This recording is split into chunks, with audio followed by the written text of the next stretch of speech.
கூட்டணி பலமில்லாமல் தான் அவர்கள் எதிர்கொண்டார்கள். ஒவ்வொரு கட்ட தேர்தலிலும் பார்த்தோம் என்றால் பாஜகவிற்கு ஒரு பின்னடைவு தான் ஏற்பட்டிருக்கிறது. 10 ஆண்டுகளாக அவர்கள் செய்த சாதனையை இதுவரைக்கும் எந்த தேர்தல் பிரச்சார மேடையிலாவது பாஜகவினர், குறிப்பாக பிரதமர் மோடி பேசினாரா என்பது எனக்கு சந்தேகமாக தான் இருக்கிறது. என்னிடம் 1000 ஆண்டுகளுக்கான திட்டங்கள் இருக்கிறது, அவையெல்லாம் அமல்படுத்துவதற்கு எனக்கு மீண்டும் வாய்ப்பு தாருங்கள்னு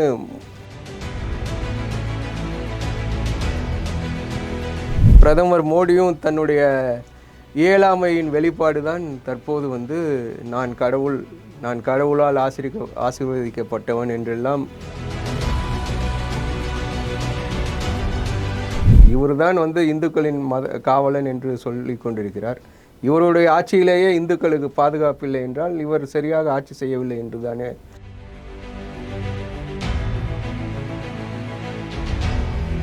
அவர் ஒவ்வொரு கட்சியில் இருக்கும் தொண்டர்களை கவருவதற்காக அந்தந்த கட்சி தலைவர்களை பற்றி உயர்வாக பேசுகிறார். ஏன்னா இப்போ அவங்களாம் உயிரோடு இல்லை.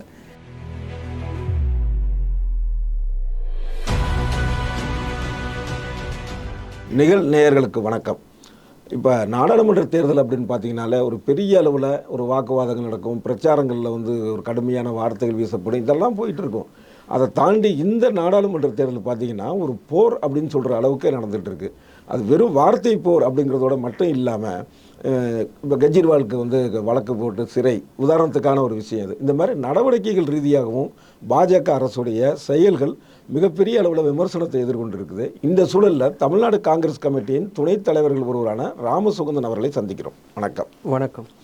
நேயர்களுக்கு என்னுடைய வாழ்த்துக்கள் மற்றும் வணக்கங்கள். வணக்கம், நன்றி. இந்த ஒவ்வொரு கட்ட தேர்தல் முடிஞ்சதுக்கு அப்புறமும் பார்த்திங்கன்னா மோடியுடைய பேச்சு, பாஜக தலைவருடைய பேச்சு மிகப்பெரிய அளவில் விமர்சனத்துக்கு உள்ளாகிற அளவுக்கு இருக்குது. அப்படியே கர்ண கொடூரமாக போயிட்டுருக்கு. இஸ்லாமியர்கள் வந்தேரிகள், ஜிகாதிகள் அப்படிங்கிறது, அதிகமாக பிள்ளை பெற்றுக்கிறாங்கங்கிறது, காங்கிரஸ் முஸ்லீம்களுக்கான சாதகமான நடந்துக்குவாது அப்படிங்கிறது, இது அதிகமாகி என்ன ஆச்சு அப்படின்னா நான் தான் கடவுள் அப்படிங்கிற அளவுக்கு வந்துடுச்சு. அவர் பூரி ஜெகநாதர் மோடியோடைய தொண்டருங்கிறார், பாஜக ஒருத்தர் வேட்பாளர். இந்த மாதிரியான ஒரு விஷயங்கள். இவர் இன்னொரு விஷயம் சொல்லணும். இப்போ நீங்கள் ராமஜெயம் சொன்னாலே கைது பண்ணிடுவாங்க காங்கிரஸ் ஆட்சிக்கு வந்தான்னு சொல்லி மோடி பேசிட்டுருக்காரு. இதெல்லாம் ஒரு மேலோட்டமாக பார்க்குறப்ப என்ன இவ்வளோ கொடூரமாக இல்லை இவ்வளவு தரம் தாழ்ந்தா பேசுவாங்க அப்படின்னு தோணுது. இந்த பிரச்சார யுக்தியா இல்லை நீங்கள் எப்படி பார்க்குறீங்க? இந்த நாடாளுமன்ற தேர்தல் என்பது பாஜக கூட்டணி பலமில்லாமல் தான் அவர்கள் எதிர்கொண்டார்கள். ஒவ்வொரு கட்ட தேர்தலிலும் பார்த்தோம் என்றால் பாஜகவிற்கு ஒரு பின்னடைவு தான் ஏற்பட்டிருக்கிறது. முதல் கட்ட தேர்தல் தமிழகத்தில் நடைபெற்றது. இங்கு எத்தனை சீட்டு ஜெயிப்பாங்கள் என்பது மக்கள் அனைவருக்குமே தெரியும். இங்கு வெற்றி பெறுவதற்கு பாஜகவிற்கு எந்த ஒரு வாய்ப்புமே இல்லை தமிழகத்தை பொறுத்தவரையில். அதே போல் அடுத்தடுத்த கட்டங்கள் நடந்த தேர்தலில் பார்த்தோம் என்றால் எல்லா இடத்திலும் பாஜகவிற்கு இறங்கு முகம்தான் தெரிகிறது. இதனால் பாஜகவினர், குறிப்பாக அவர்களுடைய நட்சத்திர பிரச்சாரகர்கள் பிரதமர் மோடி, அமித்ஷா மற்றும் அந்த கட்சியின் தலைவர் நட்டா போன்றவர்கள் அவர்களுக்கு தெரிந்த விஷயத்தை மக்களிடையே பரப்பி கொண்டிருக்கிறார்கள். அவர்களுக்கு தெரிந்த விஷயமெல்லாம் ஒரே ஒன்றுதான், மக்களை பிரித்தாள்வது, மத ரீதியாகவும் சமுதாய ரீதியாகவும் மக்களை பிரித்து அதன் மூலம் ஓட்டுகளை பெற முடியுமா என்று எண்ணிக்கொண்டிருக்கிறார்கள். இதற்கெல்லாம் மக்கள் இந்த முறை அவர்கள் செவி சாய்க்கவில்லை என்பதுதான் என்னுடைய கருத்து. மக்களுக்கு தற்போதைய முக்கிய தேவை என்பது, அதாவது இளைஞர்களுக்கு வேலைவாய்ப்பு, பெண்களுக்கு விலைவாசி குறைப்பு, இது போன்ற திட்டங்களை எல்லாம் பாஜக அரசு 10 ஆண்டுகளாக எதையும் செயல்படுத்தாமல் விலைவாசி விண்ணை முட்டுகின்றது.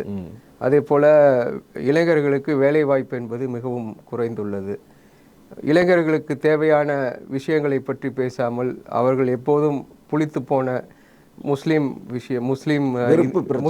இந்து வெறுப்பு பிரச்சாரம், அதே போல் காங்கிரஸ் பற்றிய அவதூறு பிரச்சாரங்கள், இவைதான் அவர்கள் செய்து கொண்டிருக்கிறார்கள். ஒழிய 10 ஆண்டுகளாக அவர்கள் செய்த சாதனையை இதுவரைக்கும் எந்த தேர்தல் பிரச்சார மேடையிலாவது பாஜகவினர் குறிப்பாக பிரதமர் மோடி பேசினாரா என்பது எனக்கு சந்தேகமாக தான் இருக்கிறது. 2014 சொன்னார், நான் 2 கோடி வேலை வாய்ப்புகளை உருவாக்குவேன்னு. அதை பற்றின அது மாதிரி உருவாக்கவும் இல்லை, அதை பற்றின பேச்சும் இல்லை.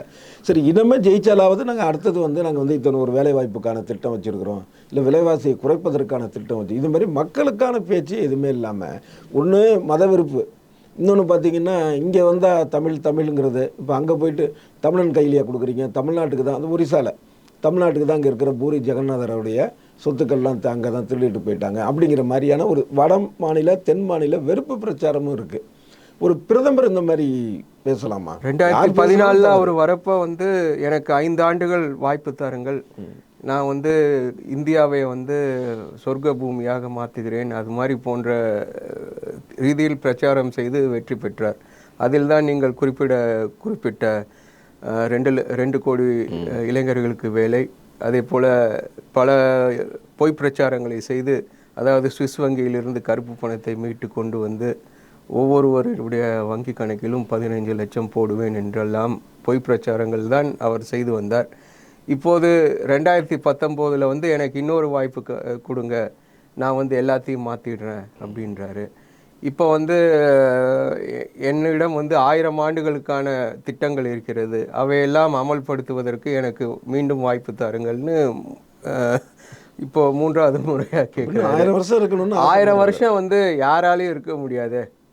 இது ஒரு மக்கள் புரிந்து கொண்டுள்ளார்கள், இவருடைய பொய் பிரச்சாரங்கள் எல்லாத்தையும் மக்கள் புரிந்து கொண்டுள்ளார்கள். கடவுள்னே சொல்லிட்டாருங்கிறப்ப அவர் எதுதான் சொல்ல மாட்டாருங்கிற ஒரு கடவுளுக்கு எதுக்கு ஆட்சி அதிகாரம்? அவர் கடவுள் என்பது பொதுவானவர் தானே. அதில் இன்னொன்று பக்கமும் விமர்சனம் இருக்குது. அதாவது இவர் கடவுள்னு சொல்கிறது என்னென்னா ஒரு எதாச்சகார மனப்பான்மை. அதாவது கடவுள்லாம் யாரும் கேள்வி கேட்க முடியாது, தன்னை கடவுள் தூதர்னா கேள்வி கேட்குறதுக்கே யாரும் முடியாதுங்கிற ஒரு மனநிலையில் அந்த மாதிரி தவறாக அவர் பேசுகிறாரு அப்படின்னு சொல்கிறாங்க. இது ஒரு எதாச்சகாரத்தின் வெளிப்பாடுன்னு பார்க்குறீங்களா? அதாவது யார் ஒருவர் தன்னை கடவுள் என்று கூறிக்கொண்டு இங்கு இருந்தனரோ எல்லோருமே மரித்து போய்விட்டார்கள். நான் பெயர் குறிப்பிட விரும்பவில்லை. பல சாமியார்கள், பலதரப்பட்ட தலைவர்கள் எல்லோரும் நான் தான் கடவுள், நான் இங்கு பிரபஞ்சம் இருக்கும் வரையில் நான் ஆட்சி செய்வேன், நான் வாழ்வேன் என்றெல்லாம் கூறியவர்கள் எல்லாம் எங்கே இருக்காங்கன்னு இன்றைக்கி நமக்கு தெரியும்.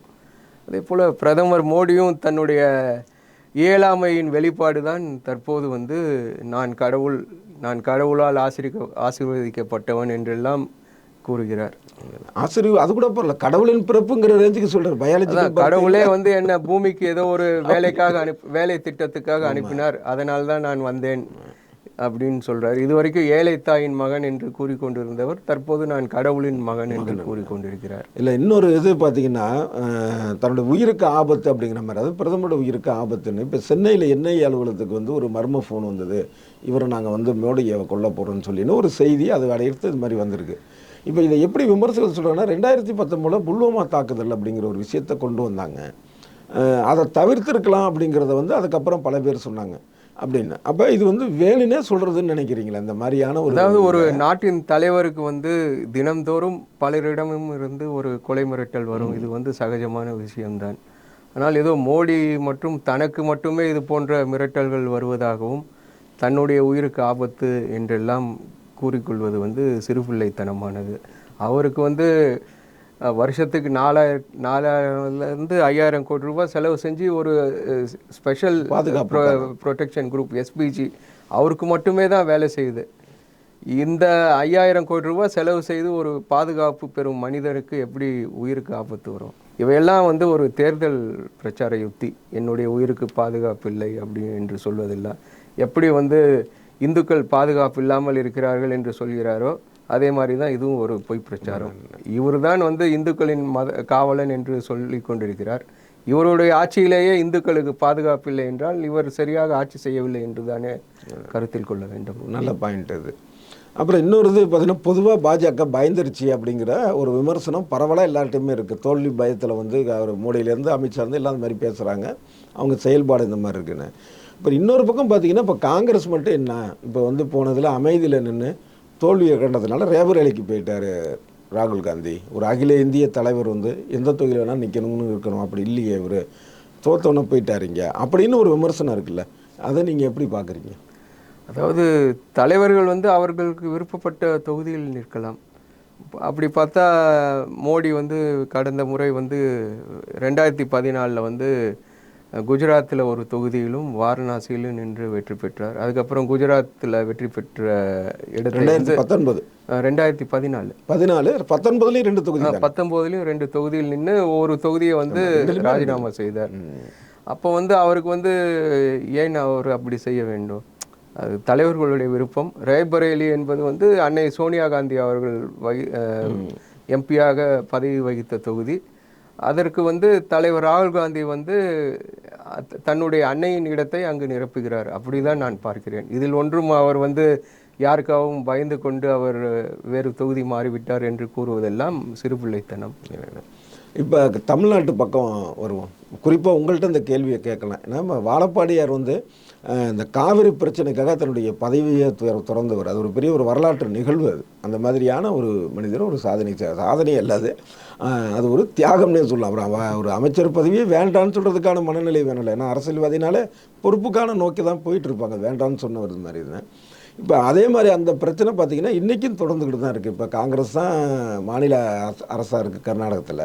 இன்றைக்கும் அவங்களுடைய நிலைப்பாடு மாறலை. அது பாஜகவாக இருந்தாலும் காங்கிரஸ் மாறலை. இப்போ இந்த காவிரி பிரச்சனை ஒரு பக்கம் முதல்ல அதை சொல்லுங்களேன். இப்போ இந்த காவிரி பிரச்சனை தீர்வதற்கான தமிழ்நாட்டுக்கு ஒரு நியாயம் கிடைப்பதற்கான ஒரு வழியாக நீங்கள் என்ன சொல்லுவீங்க? அதாவது ஏற்கனவே வந்து Kaveri water management board authority அப்படின்ற ஒரு அமைப்பு வந்து தமிழகத்துக்கு வந்து ஒரு குறிப்பிட்ட டிஎம்சி தண்ணீர் கொடுக்க வேண்டும் என்று தீர்ப்பு கூறியிருக்கிறார்கள். இதனை வந்து அமல்படுத்துவது என்பது வந்து மத்திய அரசின் கடமை. மத்திய அரசு தான் வந்து மாநில அரசை வந்து கட்டாயப்படுத்த வேண்டும். ஆனால் அங்கே இருக்கிற கர்நாடகத்தில் வந்து பாஜக வந்து தமிழகத்தை விட அங்கு வலுவாக இருக்கிறார்கள், ஆளுங்கட்சியாக இருந்திருக்கிறார்கள். அதனால் அவர்கள் வந்து கர்நாடக அரசை வந்து நிர்பந்திக்காமல் ஏனோ தானோ என்று இருக்கிறார்கள். அதே போல காங்கிரஸ் அரசு செய்வதும் தவறு தான். காங்கிரஸ் அரசு இருந்தாலும் வந்து கொடுத்து கொண்டு தான் இருக்கிறார்கள். யாரும் வந்து இப்போ 100 டிஎம்சி கொடுக்கணும்னா அதில் பாதியாக அந்த மாநிலத்தோட துணை அது வந்து முதலமைச்சர் கூட காவேரி நீர் என்பது ஒவ்வொரு மாநிலத்திற்கான ஒரு பிரச்சனை. அந்த மக்களுக்கு வந்து இங்கு தண்ணீர் கொடுக்கக்கூடாது என்பது அவர்களுடைய நினைப்பு. இங்கு இருக்கும் நமக்கு வந்து காவேரி பிரச்சனை நமக்கு வர வேண்டும் என்ற ஒரு எதிர்பார்ப்பு. ஆகவே வந்து இது வந்து மாநில அளவிலான பிரச்சனையாக தான் பார்க்க வேண்டுமே ஒழிய காங்கிரஸ் கட்சி பிஜேபி என்று பார்க்கக்கூடாது. ஏன்னா உலக அளவிலே பார்த்தீங்கன்னா கீழ்ப்பாசன விவசாயிகளுக்கான முன்னுரிமை கண்டிப்பாக அதுதான் முன்னுரிமை, அப்படிதான் இருக்க வேண்டும். ஆமாம். அப்புறம் இன்னொரு பக்கம் பார்த்தீங்கன்னா இங்கே வந்து முல்லை பெரியாறு அணைக்கு பதிலாக நாங்கள் இன்னொன்று கட்ட போகிறோம் அப்படின்னு மேகதாது அணை இவங்க அது அப்புறம் மறுபடியும் இப்போ ஒரு அணையை பற்றி பேசிகிட்டு இருக்கிறாங்க. இப்படி தமிழ்நாட்டை சுற்றி இருக்கக்கூடிய விஷயங்கள் எல்லாமே பார்த்தீங்கன்னால நமக்கு இருக்கக்கூடிய ஒரு வாழ்வாதாரத்துக்கான ஒரு விஷயம் நீராதாரம், விவசாய மாநிலம் அப்படின்னு. அப்போ இது இப்படி இருக்கிற ஒரு சூழலுக்கு என்ன காரணம்? பொதுவாக ஒரு தமிழ்நாட்டை சேர்ந்தவராக நீங்கள் சொல்லுங்களேன். வந்து அரசியல் தான் காரணம். இப்போ வந்து அங்கே நான் தண்ணீர் தரவில்லை என்று ஏதோ ஒரு கட்சி பிரச்சனை செய்தால் அந்த கர்நாடகத்தில் உள்ள மக்கள் வந்து அந்த கட்சிக்கு வாக்களிப்பார்கள்.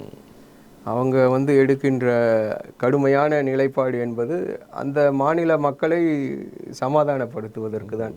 ஆனால் கடைசியில் வந்து கோர்ட்டோட ஆர்டர் தான் அவங்க மதித்து தண்ணீர் திறந்து விட வேண்டும். இப்போ கேரளாவிலே பார்த்தீங்கன்னா பிரபல எழுத்தாளர் சொன்னார் வந்து இங்கே கேரளா ஆறுகளுடைய தண்ணீர் 80% கலந்து அங்கே போய் கடலில் அரபிக்கடலில் வீணாக தான் கலக்குது. ஆனால் தமிழ்நாட்டில் இருந்தால் இங்கே வந்து நமக்கு காய்கறிகள் எல்லாம் வரக்கூடிய சூழல் இருக்குது. ஏன் இந்த மாதிரி குறுகிய மனதோடு இருக்கீங்கன்னா அவங்கள்ட்டே அந்த மாதிரி 1-2 பேர் ஒரு பரந்த மனப்பான்மை வேணும் ஒவ்வொரு ஆட்சியாளர்களுக்கும். அரசியலை தவிர்த்து விட்டு பரந்த காங்கிரஸ் தேசிய கட்சி, கம்யூனிசம்ங்கிறது உலகளாவிய கட்சி.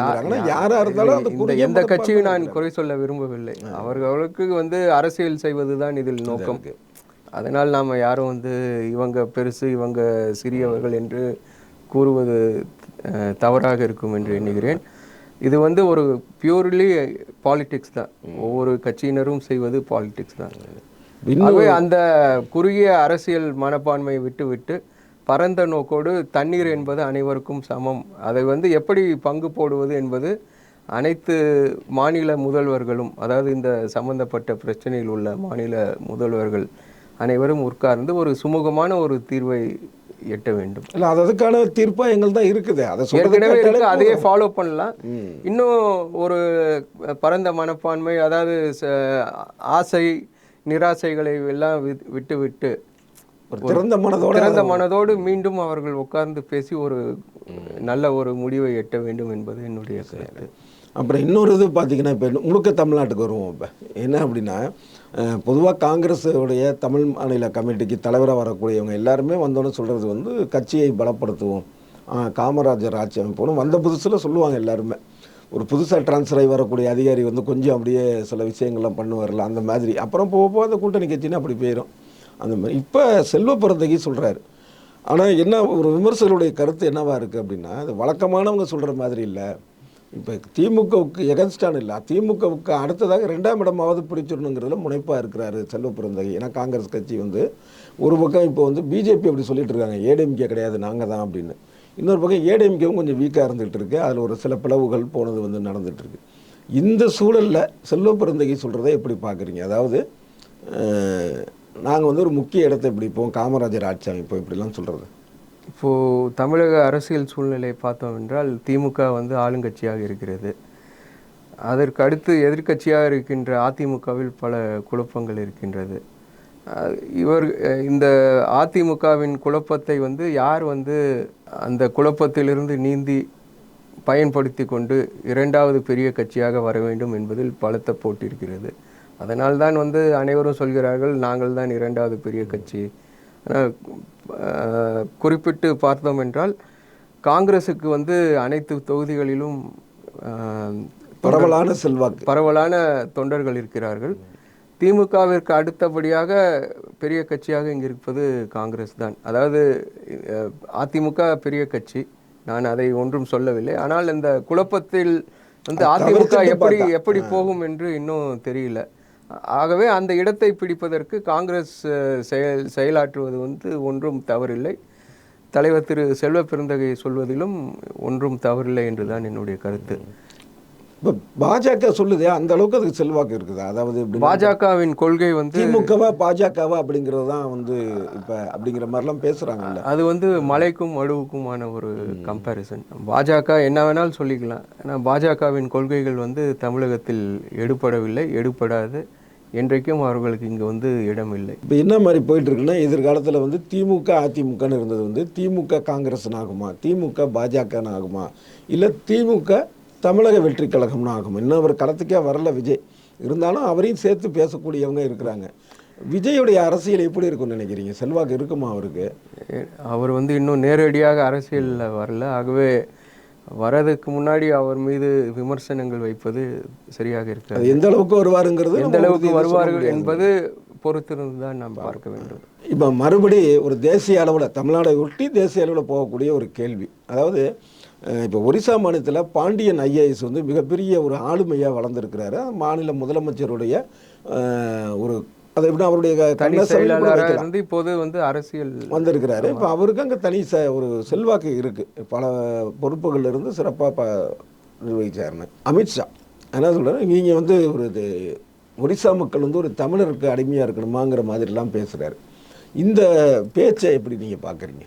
இந்தியா என்று நாடு உருவாகிறதுக்கு முன்னால் பார்த்தோன்னா மன்னர்கள் ஆட்சிகள் வந்து, அதாவது கலிங்கம் தற்போதைய ஒரிசா மாநிலத்துக்கும் தமிழகத்துக்கும் வந்து மிகுந்த தொடர்பு இருந்திருக்கிறது. சோழ பேரரசில் கலிங்கமும் வந்து ஒரு அங்கமாக இருந்திருக்கிறது. ஆகவே ஒரிசாவுக்கும் தமிழகத்தும் பல்வேறு தொடர்புகள், கலாச்சார தொடர்புகள் பல நாட்களாக இருக்கிறது. தென்னிந்தியாவில் பிறந்த நடிகைகள், குறிப்பாக ஜெயபிரதா, ஹேமா மாலினி, இவங்கெல்லாம் வந்து பாம்பேயில் வந்து மிகப்பெரிய நட்சத்திரங்களாக ஜொலித்து கொண்டு இருந்தவர்கள். அவர்களெல்லாம் வந்து யூபியில் போய் எம்பியாக நிற்கிறாங்க, நின்று ஜெயிச்சு பாராளுமன்றத்துக்கும் சென்றிருக்கிறார்கள். தற்போது ஹேமா மாலினி அவர்கள் வந்து திரும்பவும் வந்து அந்த மதுரா தொகுதியில் போட்டியிடுகிறார். அதாவது ஒருவரை தலைவராக ஏற்றுக்கொள்வது என்பது வந்து அந்தந்த மக்களின் நிலைதான். இவர் வந்து நமக்கு நல்ல திட்டங்களை செயல்படுத்துவார், நல்லாட்சியை கொடுப்பார் என்றெல்லாம் எண்ணினால் அவர் வெற்றி பெறுவார். எல்லாமே மக்கள் கையில் தான் இருக்கிறது. இது அமித்ஷா சொல்லியோ இல்லை மோடி சொல்லியோ வந்து இது நடக்கப் போவதில்லை. தமிழகத்திலும் பார்த்தோம்னா எம்ஜிஆர் அவர்கள் வந்து தமிழர் இல்லை என்று பலருடைய கருத்து. அவர் வந்து தமிழகத்தை ஆட்சி செய்யவில்லையா? மிகுந்த செல்வாக்கோடு இருந்தார். மிகுந்த செல்வாக்கோடு வரைக்கும் மிகுந்த எல்லாருக்கும் வந்து மக்கள் செல்வாக்கு இருந்தால் யார் வேண்டுமானாலும் முதல்வராகவோ பிரதமராகவோ ஆகலாம். அப்புறம் இறுதியான ஒரு கேள்வி, இப்போ ஜெயலலிதா வந்து ஒரு இந்துத்துவா அப்படிங்கிற ரேஞ்சுக்கு பேசியிருக்கிறாரு அண்ணாமலை. நீங்கள் எப்படி இப்போ அதுக்கு கண்டனங்கள் வந்திருக்கு. இப்போ அதிமுக தரப்பில் ஜெயக்குமார் கண்டனம் தெரிவிச்சிருக்கிறாரு, அப்புறம் ஜெயலலிதாவுடைய தோழி சசிகலா கண்டனம் தெரிவிச்சிருக்கிறாங்க. இப்போ அண்ணாமலையுடைய இந்த பேச்சு எப்படி நீங்கள் பார்க்குறீங்க? அவர் வந்து ஒவ்வொரு கட்சியில் இருக்கும் தொண்டர்களை வந்து கவருவதற்காக அந்தந்த கட்சி தலைவர்களை பற்றி உயர்வாக பேசுகிறார். ஏன்னா இப்போ அவங்களாம் உயிரோடு இல்லை. ஜெயலலிதா அவர்கள் உயிரோடு இல்லை, எம்ஜிஆர் உயிரோடு இல்லை, காமராஜர் உயிரோடு இல்லை. இதனால் தான் வந்து அவங்க வந்து பாஜகவிலும் வந்து காமராஜரை வந்து பாராட்டுகிறார்கள் சில சமயம். அதே போல தான் ஜெயலலிதா எம்ஜிஆரை பாராட்டுகிறார்கள். அவர்களுக்கு வந்து தலைவர்கள் பற்றாக்குறை. அதனால்தான் வந்து ஒவ்வொரு முறையும் மாற்று கட்சி தலைவர்களை வந்து கையில் எடுத்துக்கொண்டு இவர்களுடைய ஆட்சியை தருவோம், அவர்களுடைய ஆட்சியை தருவோம் என்று கூறுகிறார்கள். ஜெயலலிதா வந்து அவர் வெளிப்படையாக இந்து மதத்தை வந்து, அதாவது கோயில்களுக்கு சென்றார். அது வந்து யாரும் மறுப்பதற்கில்லை. வெளிப்படையாக. ஆனால் அவருடைய ஆட்சியில் தான் வந்து சங்கராச்சாரியாரை வந்து கைது செய்தார்கள். வேறு எந்த ஆட்சியில் இருந்தாலும் சங்கராச்சாரியாரை வந்து யாரும் கைது செய்திருக்க வாய்ப்பில்லை. ஆகவே இது எப்படி அவர் அண்ணாமலை இதற்கு என்ன பதில் சொல்லப் போகிறார் என்று தான் நாம் பார்க்க வேண்டும். மிக்க நன்றி. நன்றி.